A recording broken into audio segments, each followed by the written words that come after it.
ஒரு ஆக்டருக்கு கிடைக்கிற ஸ்பேஸும் கோ ஆக்டர் வந்து ரொம்ப முக்கியம். நான் நித்யாவோட ஒர்க் பண்ணது வந்து ப்ளஸ் ரொம்ப நல்ல எக்ஸ்பீரியன்ஸ். ஏன்னா ஒரு இப்போ ஒருத்தர் மட்டும் நல்லா பண்ணாங்கன்னா அது வந்து நல்லா அவ்வளோ இதுவாக இருக்காது. ஆமாம், இன்னொரு ஆக்டரு அவங்க ஏதாவது பண்ணும்போதில் உங்களை உங்களை உங்களை ட்ரிகர் பண்ணுற மாதிரி தான். இப்போ நீங்கள் 2 பேரும் ஒருத்தர் சும்மா போகிற ஒருத்தர் நோண்டி விட்டு நீங்கள் வம்புக்கு இருந்தால் சண்டை நடக்கணும். அந்த மாதிரி தான் நல்ல விஷயமும் அப்படி தான். இந்த வடிவேல் சார் படத்தில் ஒன்றுங்களே மண்டபத்திரம்னு ஒன்று அந்த மாதிரி.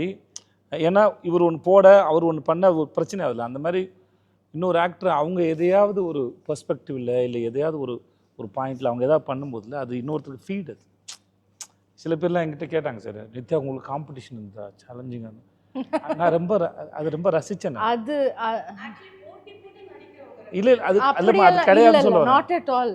ஐ டோன்ட் திங்க் நம்மளுக்கு அந்த போட்டிங்கிற விஷயமே என் மைண்ட்ல வராது. ஏன்னா இது ஜெனரலா வந்து ஆக்டர்ஸ்குள்ள அது இருந்தது சீனை ஸ்பாயில் பண்றது. ஆமா 100%. இப்போ இவங்க நல்லா பண்றான்னு வெச்சுக்கோங்களேன், நம்ம ஹெல்ப் பண்ணனும் அதுக்கு. இல்லையா?